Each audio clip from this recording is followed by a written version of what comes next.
प्रश्न बघा, 12 पाया असणारी त्रिकोणी संख्या कोणती?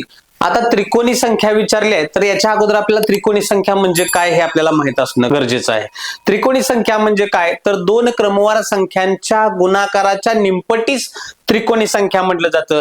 आणि त्रिकोणी संख्येचा पाया म्हणजे काय हे पण माहित असणं गरजेचं आहे. तर या त्रिकोणी संख्या काढत असताना ज्या दोन क्रमवार संख्या आपण घेतो तर त्या दोन क्रमवार संख्यापैकी जी पहिली संख्या असते ती संख्या काय असते तर त्या त्रिकोणी संख्येचा पाया असते. मग आता या ठिकाणी आपल्याला बघा की 12 पाया असणारी त्रिकोणी संख्या काढायची आहे. आता आपल्याला त्रिकोणी संख्येचं सूत्र, त्रिकोणी संख्या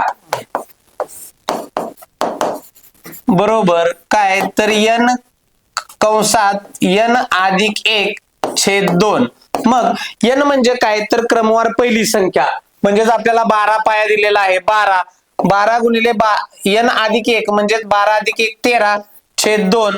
बे 1 ते बे, बे सक 12, 13 गुणिले 6 13 78 म्हणजे त्रिकोणी संख्या मिळाली आपल्याला 78 म्हणजेच 12 पाया. आता हे 78 ही त्रिकोणी संख्या आहे तर या 78 या त्रिकोणी संख्येचा पाया काय आला तर 12 आला. म्हणून या ठिकाणी या प्रश्नाचं उत्तर आलं पर्याय क्रमांक 3.